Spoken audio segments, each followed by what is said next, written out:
Hello, everyone. My guest today is Karsten Rendemann. He's a private tech company specialized in developing consent solutions. They help your website comply with current privacy regulations and frameworks at CookieInformation.com. Karsten, you ready to take us to the top? Absolutely. All right. So first off, what does this mean? Are you basically helping people be compliant with GDPR?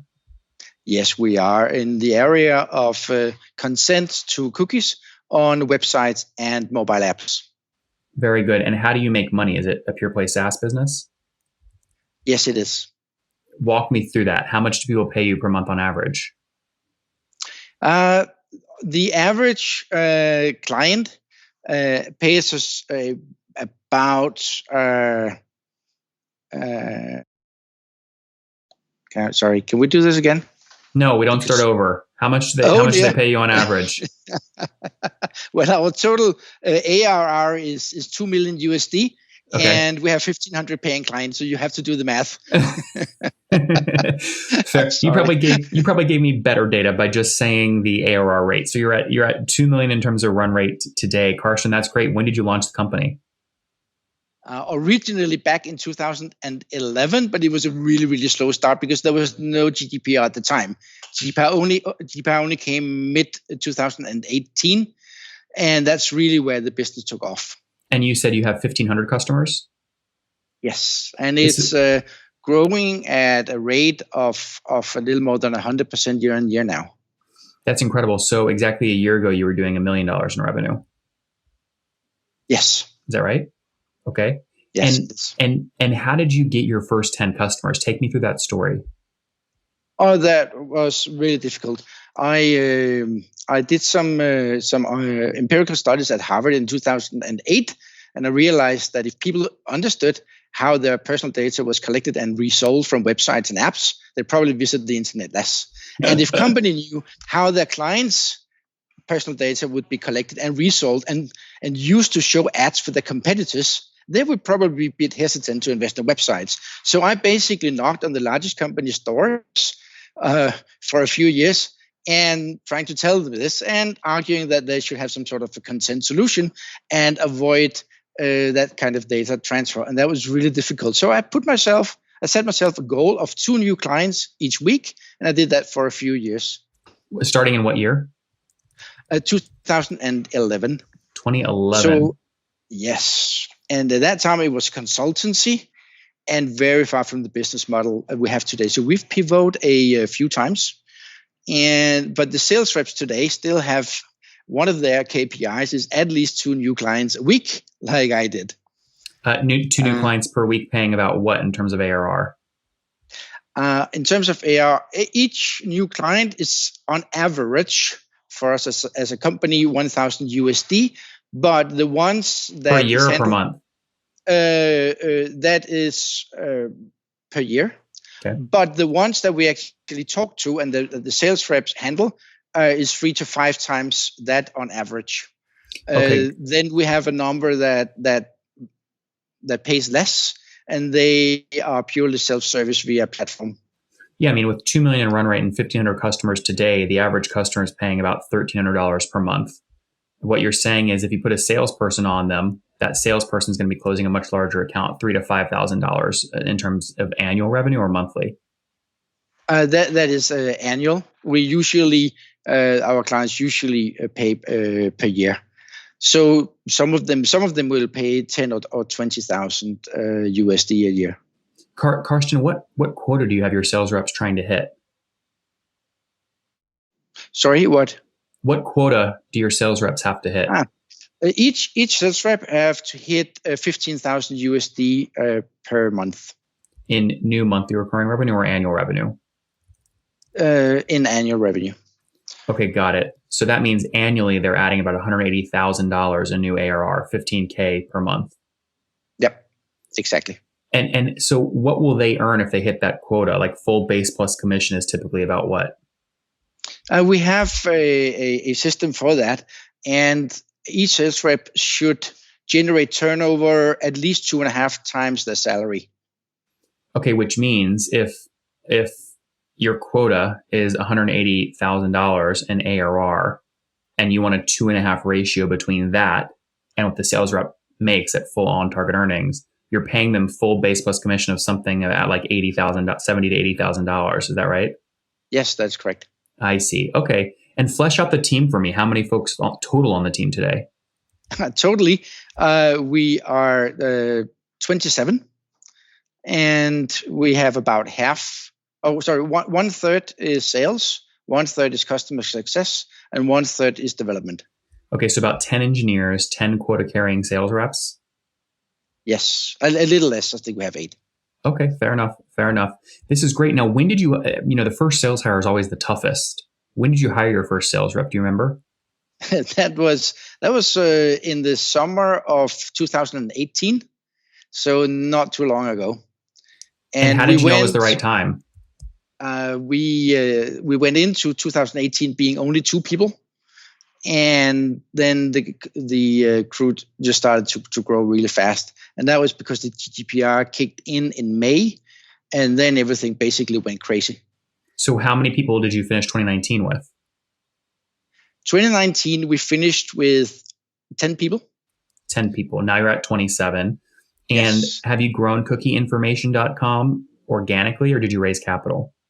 No, we have done it completely bootstrapped, no capital. Thank you. It was not completely intentional. Actually, we were looking for capital a year ago, but I think we were too small for the international investors. We were too big for the Danish investors, and we were too odd for the remaining.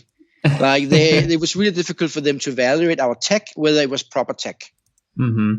Well, how much were you looking to raise? So, but we've been lucky enough that the Federal Trade Commission did a study and tried to find out what companies have real tech within this area, and there was only 18. We're one of them.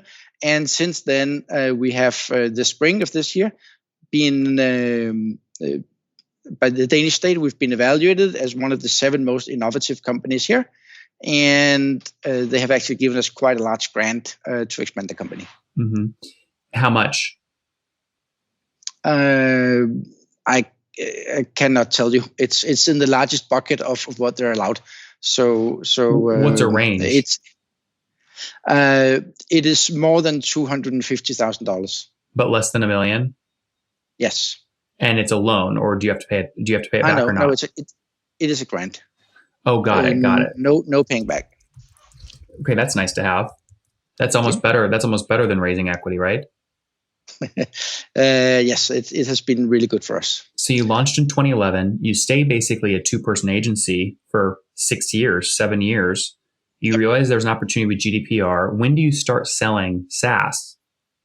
We started selling SaaS in 18, like on our own platform. So we developed it. I basically pawned everything I had, and then we hired a 10-people development team, and then we built the platform. And then we just got so many companies were contacting us because the GDPR was coming. Karsten, how much did you spend on those 10 developers to build the MVP before you had your first sale of the SaaS? It was a very, very simple. It was a very simple model, you could say, and it was $1 million USD. You spent $1 million before you had any sales on the SaaS product. Yes. Wow. So are you rich? I mean, where'd you get that money from? I basically pawned everything I owned. I sold my house and moved in the summer cottage. Oh, you're not joking. You're serious. You sold your house. I'm dead serious. Frankly, I had to take out a life policy. The bank asked me to. I was more worth dead than alive. Seriously. Interesting. So you had to take out a life insurance policy. The bank, you sold your home, and the bank gave you some money, and you put all that into your MVP. They didn't give me anything. They loaned me. They loaned you for it. They loaned you money. I did. And frankly, I was very excited the night it went live. I love it. Well, you're happy now. $2 million in revenue. It was worth the risk. Yep, absolutely. Are you profitable today, or are you burning cash? No. We're profitable, and that has really changed over the last year. So it was a big problem for us in the beginning that we spent more in sales and marketing than we could than new customers would generate. But we managed to change that via some very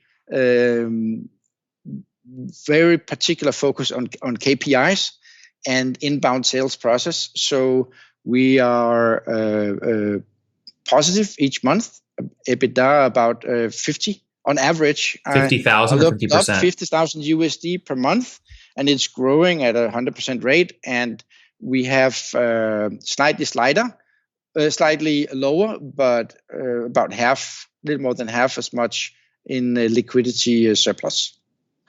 That's great. So each month you're doing about $170,000 in revenue. About 50,000 of it just goes to your bank account as pure profit every month. Yep. And how much is sitting in the bank right now?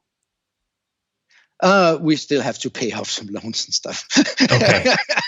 So you still have loans, but how much cash is currently in your bank? We have 300,000 USD cash. And how do you decide whether to keep it in the bank or to pay off some of the loans? I actually struggled in the beginning to transfer the loans into more longer term loans that sort of reflects the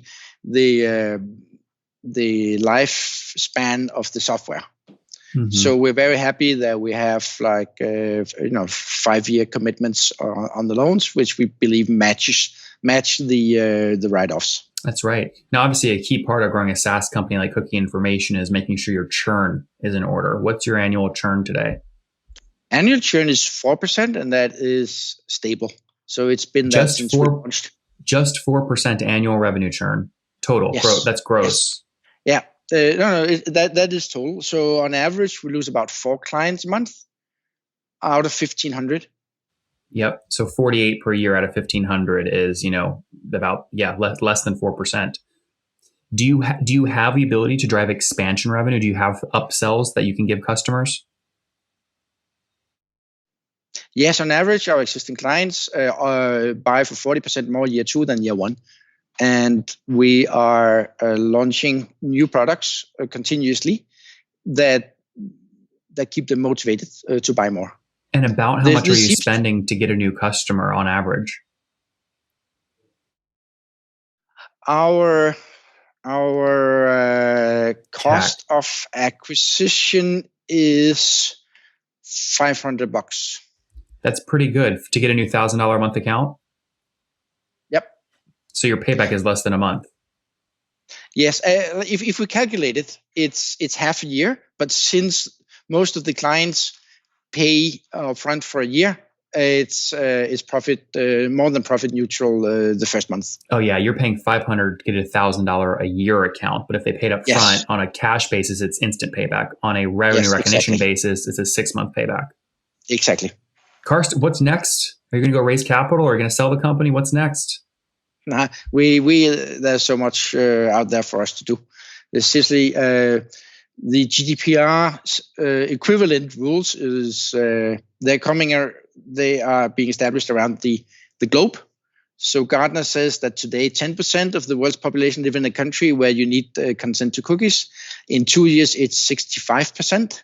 It's coming now in California and Brazil, in India, Korea, Thailand, Japan. It's coming everywhere. And we want to ride that global frenzy. And we have a lot of new products coming up. How do I invest? Well, you have to send me a lot of emails, I think. No, send me an email. I hate emails. I'd love to look at this company. I think what you're building is extremely special. It's timely, it's relevant, and you clearly have some product market fit, and you've done it all bootstrapped, literally mortgaging your house to make it happen. I love that. Let's wrap up, Karsten, with the famous 5. Number 1, what's your favorite business book? Your Brain at Work is one that I really love. It's like an old one, but I just keep coming back to that. The other one, which is sort of more contemporary, is Exponential Organizations by Salim Ismail. Yep. So Your Brain at Work and Exponential Organizations. Yep. Number 2, Karsten, is there a CEO you're following or studying? I actually followed Julie Brill, corporate VP at Microsoft. I think she's doing absolutely amazing work. Who? Julie Brill. Julie Brill. Okay, very good. Yeah, Number 3, what's... Oh, go ahead. I think she's done absolutely amazing work. Also, I follow Kabir Bade from OneTrust and CEO at Logitech, Bragg and Darrell. Yep. I think they are 3 wonderful people. Number 3, what's your favorite online tool for building your company? What has really, really transformed us is HubSpot. Yep. Number 4, Stripe, how many hours of sleep do you get every night? Oh, all 3, HubSpot, Stripe, and Intercom. Yeah. Number 4, how many hours of sleep do you get every night?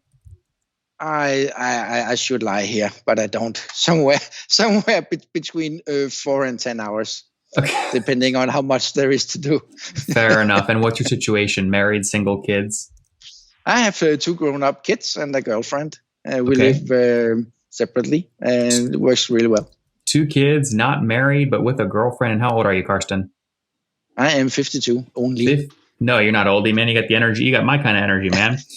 Last question. What's something you wish you knew when you were 20?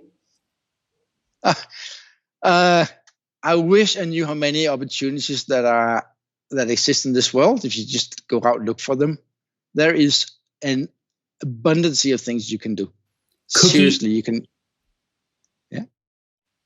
Lots of opportunities. Guys, CookieInformation.com helps brands stay GDPR compliant. Started off in 2011 as an agency. Then in 2018, spent $1 million building an MVP for a SaaS product. Now over 1,500 customers pay for the product. They're doing $2 million in terms of run rate. That's up 100% year over year, doing $1 million in run rate back finishing out 2019. He's got 300 grand in the bank, loans he's paying off. He mortgaged his house to make this happen, and he's done it all bootstrapped. Karsten, we love you. We love this. Thanks for taking us to the top. Well, it was a pleasure. One more thing before you go. We have a brand new show every Thursday at 1 p.m. Central. It's called Shark Tank for SaaS. We call it Deal or Bust. One founder comes on, 3 hungry buyers. They try and do a deal live, and the founder shares back-end dashboards, their expenses, their revenue, ARPU, CAC, LTV, you name it, they share it. And the buyers try and make a deal live. It is fun to watch every Thursday, 1 p.m. Central. Additionally, remember, these recorded founder interviews go live. We release them here on YouTube every day at 2 p.m. Central. To make sure you don't miss any of that, make sure you click the subscribe button below here on YouTube, the big red button, and then click the little bell notification to make sure you get notifications when we do go live. I wouldn't want you to miss breaking news in the SaaS world, whether it's an acquisition, a big fundraise, a big sale, a big profitability statement, or something else. I don't want you to miss it. Additionally, if you want to take this conversation deeper and further, we have by far the largest private Slack community for B2B SaaS founders. You want to get in there. We've probably talked about your tool if you're running a company, or your firm if you're investing. You can go in there and quickly search and see what people are saying. Sign up for that at nathanlatka.com/Slack. In the meantime, I'm hanging out with you here on YouTube. I'll be in the comments for the next 30 minutes. Feel free to let me know what you thought about this episode. And if you enjoyed it, click the thumbs up. We get a lot of haters that are mad at how aggressive I am on these shows, but I do it so that we can all learn. We have to counter those people. We got to push them away. Click the thumbs up below to counter them, and know that I appreciate your guys' support. All right, I'll be in the comments. See ya.